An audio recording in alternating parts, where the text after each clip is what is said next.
আজকে যদি আপনার হাতে একটি বিচারকের খাতা ধরিয়ে দেয় আর ডক্টর মোহাম্মদ ইউনূসের অন্তর্বর্তী সরকারকে মার্কিং করতে বলি, তাহলে আপনি এই অন্তর্বর্তী সরকারকে 10-এ কত নম্বর দিবেন?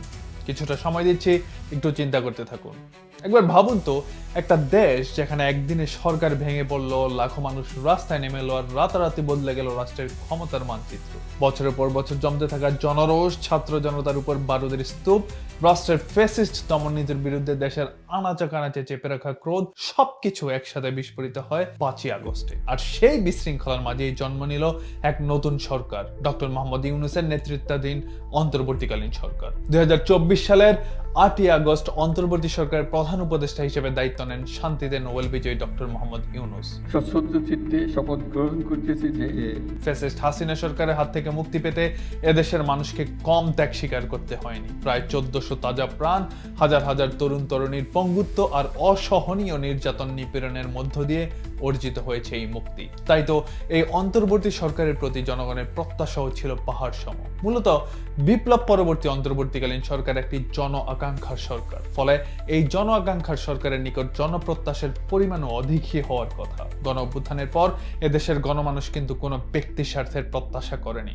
সকলে উদ্যমী ছিলেন একটি গণতান্ত্রিক, সমৃদ্ধশালী ও শান্তিপ্রিয় বাংলাদেশ বিনির্মাণে। এই কাঙ্ক্ষিত পথ চলায় তখন এদেশের মানুষ পরম শ্রদ্ধা ও ভরসা নিয়ে অভিভাবকের আসনে বসিয়েছিলেন ডক্টর মোহাম্মদ ইউনূসকে। সাধারণ জনগণের মানসপটে আশা জেগেছিল এই সরকার হবে নিরপেক্ষ, স্বচ্ছ ও দায়বদ্ধ সরকার, যারা মূল্যায়ন করবে পুরনো সমস্যাগুলো, একই সাথে লাঘব করবে দেশের বিদ্যমান অর্থনৈতিক অস্থিতিশীলতা, সংস্কার করবে বিচার বিভাগের, ফিরিয়ে আনবে দেশের আইন শৃঙ্খলা, সুরক্ষিত হবে মানবাধিকার এবং সবচেয়ে গুরুত্বপূর্ণ আসন্ন জাতীয় নির্বাচনকে একটি অংশগ্রহণমূলক ও কলুষতা মুক্ত গণতান্ত্রিক নির্বাচনের দিকে এগিয়ে নিয়ে যাবে। প্রত্যাশা করেছিলেন ডক্টর মোহাম্মদ ইউনূসের অন্তর্বর্তী সরকারের হাত ধরেই নতুন বাংলাদেশের ভিত নির্মিত হবে। দেখতে দেখতে 1 বছরের বেশি সময় পেরিয়ে গেছে অন্তর্বর্তী সরকারের। সবাই এখন দিন গুনছে আসন্ন জাতীয় নির্বাচনের। আর সবকিছু ঠিকঠাক থাকলে জাতীয় নির্বাচন অনুষ্ঠিত হবে 2026 সালের ফেব্রুয়ারিতে। বুঝতেই পারছেন, ডক্টর মোহাম্মদ ইউনূসের অন্তর্বর্তী সরকারের মেয়াদ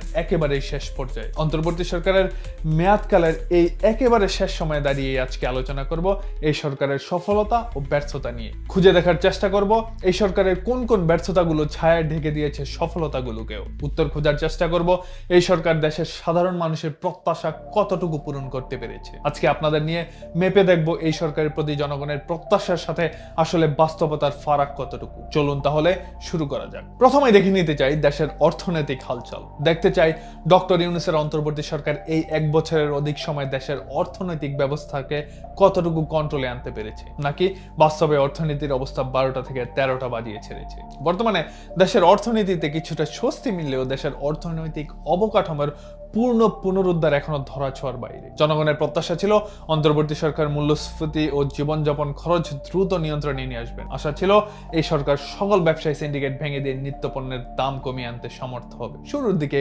নিত্যপণ্যের বাজারে কিছুটা স্থিতিশীলতা আসলেও জনগণের মুখে দীর্ঘমেয়াদী হাসি ফোটাতে ব্যর্থ হয়েছে সরকার। 2024 সালের শেষ নাগাদ দ্রব্য মূল্যস্ফীতি 12% থেকে কমে 8.30% নেমে আসলেও চলতি বছরে তা আবার বাড়তে শুরু করে। এবছর এসে আবার সাধারণ মানুষের নাগালের বাইরে চলে যায় নিত্যপণ্যের দাম। বেড়েছে জ্বালানি তেলের দাম, কমেছে দেশের বিনিয়োগ। ব্যাংক খাতে লোন ডিফল্ট সমস্যার কোনো সমাধান করতে পারেনি সরকার। গ্রামীণ অঞ্চলে আয় ও কর্মসংস্থান খাতে উন্নতির কোনো উদ্যোগ নেই বললেই চলে এই সরকারের। ইনোভেশন কনসাল্টিং এর উদ্যোগে 2025 সালের ফেব্রুয়ারি থেকে মার্চ মাসে করা এক সার্ভে থেকে জানা যায় দেশের 55% মানুষ মনে করে অন্তর্বর্তী সরকার মূল্যস্ফীতি পুরোপুরি নিয়ন্ত্রণ করতে পারেনি। পাশাপাশি 74% মানুষ মনে করে কর্মসংস্থান বৃদ্ধিতে ব্যর্থ এই সরকার। এই সরকারের জন্য একটা দারুণ সুযোগ ছিল দেশে অবস্থানরত কিংবা দেশ থেকে পালিয়ে যাওয়া দুর্নীতিবাজদের ব্যাংক অ্যাকাউন্ট ও সম্পত্তি বাজেয়াপ্ত করে দেশের আর্থিক কোষাগারকে একটু চাঙ্গা করা। এমন সব ক্রিয়েটিভ উদ্যোগ চাইলেই এই সরকার নিতে পারত, কিন্তু এমন সুন্দর সুন্দর ইনিংস গুলো উপহার দিতে পারেনি এই সরকার। তবে ডলারের বিপরীতে টাকার অবমূল্যায়ন কিছুটা স্থিতিশীল হয়েছে। বিদেশি রিজার্ভ 21 বিলিয়ন থেকে বেড়ে 24 বিলিয়নে দাঁড়িয়েছে। শিল্প খাতে উৎপাদন ও রপ্তানি বেড়েছে প্রায় 6%। তবে বিশেষজ্ঞরা মনে করেন দেশের অর্থনীতি এখনো অনেক বড় চ্যালেঞ্জের মুখে। এবার আলোচনা করব অন্তর্বর্তীকালীন সরকারের একটি অন্যতম দৃশ্যমান ব্যর্থতা নিয়ে, তা হলো আইন শৃঙ্খলার অবনতি ও জননিরাপত্তার অভাব। দৈনিক পত্রিকাগুলোতে মব ভায়োলেন্স, চাঁদাবাজি কিংবা মামলা বাণিজ্যের মতো ঘটনাগুলো যেন একটা নিত্য নৈমিত্তিক টাইটেলে পরিণত হয়ে গিয়েছে। এই সরকারের শাসনামলে চাঁদাবাজি, সন্ত্রাসবাদ ও দমন পীড়নের এক অভিনব পন্থার নাম ছিল মব ভায়োলেন্স। কতিপয় ব্যক্তি ও গোষ্ঠী স্রেফ নিজেদের ব্যক্তি স্বার্থ আদায়ে একের পর এক মব ভায়োলেন্স চালিয়ে গেছে। এক্ষেত্রে আইন শৃঙ্খলা বাহিনীর ভূমিকা ছিল অনেকটা নীরব দর্শকের মতো। শুরু থেকে সরকারের মব ভায়োলেন্সের বিষয়ে খামখেয়ালির কারণে এটা শেষ পর্যন্ত এত দূর করায়। অন্তর্বর্তী সরকারের সময়কালে সবচেয়ে বেশি বিঘ্নিত হয়েছে জননিরাপত্তা। রাস্তাঘাট, যানবাহন কিংবা হাটবাজারের লোক সম্মুখে প্রায় প্রতিদিনই ঘটতে থাকে কোনো না কোনো হত্যাকাণ্ড। আইন শৃঙ্খলা বাহিনী দেশের মানুষের নিরাপত্তাহীনতার এ দায় কোনোভাবেই এড়াতে পারে না। সরকার প্রথম থেকেই আইন শৃঙ্খলা বাহিনীর একটা প্রপার সংস্কার ও অভ্যন্তরীণ কোন্দল মেটাতে আরো মনোযোগী হতে পারত। অবশ্য কিছুটা দেরিতে হলেও সরকার আইন শৃঙ্খলা বাহিনীর উচ্চপদস্থ কর্মকর্তাদের বদলি ও রদবদলের মাধ্যমে কিছু এলাকায় শান্তি ফিরিয়ে আনতে সমর্থ হয়। পাশাপাশি সীমান্ত সাইবার অপরাধ নিয়ন্ত্রণের নতুন ইউনিট গঠনের মাধ্যমে চেষ্টা করেছে অপরাধ কমিয়ে আনার। অবশ্য এই সরকার প্রশাসন কিংবা আইন শৃঙ্খলা বাহিনীর পক্ষ থেকে খুব একটা যে আন্তরিক সহযোগিতা পেয়েছে এমনও না বিষয়টা। অধিকাংশ ক্ষেত্রেই সহযোগিতার চেয়ে অসহযোগিতাই বেশি পেয়েছে, এমনটাই বিভিন্ন কর্মকাণ্ডে আমরা দেখতে পেরেছি। আমরা বিগত সময়গুলোতে দেখেছি দেশের যে কোনো কঠিন সময়ে সেনাবাহিনী দেশের আইন শৃঙ্খলা নিয়ন্ত্রণে রাখতে অসাধারণ ভূমিকা রেখেছে। কিন্তু এই সরকার কি যেন এক অজানা ছায়াশক্তির কারণে আমাদের অন্যতম ভরসার জায়গা সেনাবাহিনীকে কাজে লাগাতে পারেনি। অবশ্য সরকার গঠনের পর থেকে সেনা প্রধান ওয়াকারুজ্জামানের কর্মকাণ্ড ও মনোভাব নিয়েও জনমনের ধোঁয়াশা ছিল। এখনো দেশের মানুষের মনে প্রশ্নে থেকে যায়, ওয়াকার তুমি কার? দেশের মানুষের অন্যতম আরেকটি প্রত্যাশার জায়গা ছিল একটি স্বাধীন ও নিরপেক্ষ বিচার বিভাগ এবং দলীয় প্রভাবমুক্ত প্রশাসন। কিন্তু এই প্রায় ১.৫ বছরে হাতে গোনা অল্প কিছু বিচার কাজ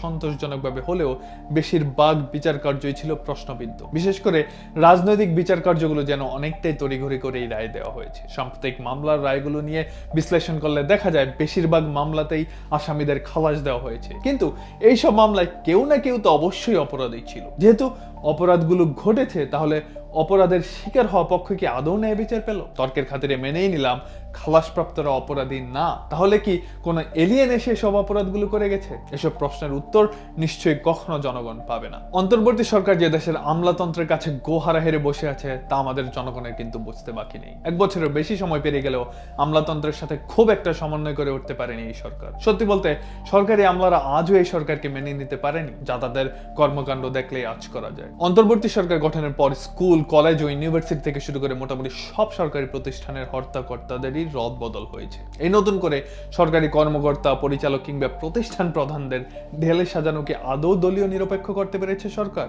না, এবং একেবারেই না। এই সরকারের আমলে এমন সব ম্যাক্সিমাম পদায়ন, বদলি এবং পদোন্নতিগুলো ছিল রাজনৈতিক দলগুলো দ্বারা পুরোটাই প্রভাবিত। এই সরকার দলীয় প্রভাবমুক্ত প্রশাসন কখনোই গড়ে তুলতে পারেনি। আর এই সরকার গঠনের পর থেকে সবচেয়ে আলোচিত টপিক ছিল আসন্ন জাতীয় নির্বাচন। শুরু থেকে বিভিন্ন রাজনৈতিক দলগুলো সরকারকে চাপ দিয়ে আসছিল দ্রুত নির্বাচনের জন্য। তবে সাধারণ জনগণের প্রত্যাশা শুধু দ্রুত নির্বাচন নয়, সাধারণ জনগণ চায় একটি নিরপেক্ষ, অংশগ্রহণমূলক, জনকল্যাণমুখী জাতীয় নির্বাচন। সরকার এই লক্ষ্যে নতুন নির্বাচন কমিশন গঠন করলেও কমিশনের দৃঢ়গতিতে কাজ করা ও উল্লেখযোগ্য কোনো উদ্যোগ দৃষ্টগোচর না হওয়া অবশ্য জনগণকে হতাশই করে গেছে। তারপরও নির্বাচনের ব্যাপারে সরকারের সাফল্য দেখতে আমাদের নির্বাচন পর্যন্ত অপেক্ষা করতে হবে। দেখতে হবে শেষ পর্যন্ত ইউনূস সরকার কতটুকু গুছিয়ে আনতে পারে আসন্ন জাতীয় নির্বাচন। তবে ডক্টর মোহাম্মদ ইউনূসের অন্তর্বর্তী সরকারের এত শত ব্যর্থতার মাঝেও কিছু বিষয় আমাদের মনে আশার সঞ্চার জুগিয়েছে। প্রথমত, ৭১-এর স্বাধীনতার পর থেকে এ পর্যন্ত প্রতিটি সরকারি ভারতের সাথে কূটনৈতিক সম্পর্কের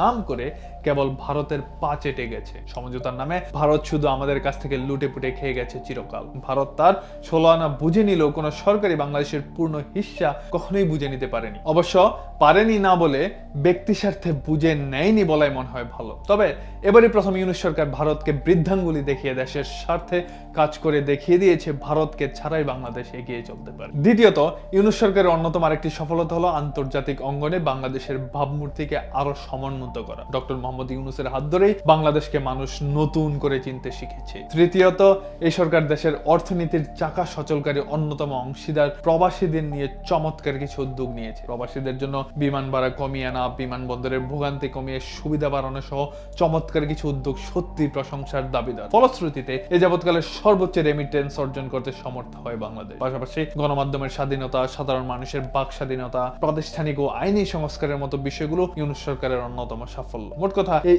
1 বছরের অধিক সময়ে অন্তর্বর্তী সরকার সততার প্রতিশ্রুতি ও নীতিগত স্বচ্ছতায় ইতিবাচক ইঙ্গিত দিতে সক্ষম হলেও বাস্তব সংস্কার এখনো প্রাথমিক পর্যায়ে। সংকটময় সময়ে দেশকে টেনে তুললেও জনআস্থা পুনরুদ্ধার ও অর্থনৈতিক স্বস্তি পুরোপুরি ফেরাতে পারেনি সরকার। এক কথায় বলতে গেলে এই সরকারের শাসনামলে জনগণ পরিবর্তনের ইঙ্গিত দেখেছে, কিন্তু এখনো পরিবর্তন অনুভব করতে পারেনি। আজ এই পর্যন্তই। সকলের সুস্থতা ও দীর্ঘায়ু কামনা করছি। শীঘ্রই আবার কথা হবে নতুন কোনো টপিকস নিয়ে, নতুন কোনো ভিডিওতে। সে পর্যন্ত ভালো থাকুন, সুস্থ থাকুন। আল্লাহ হাফেজ।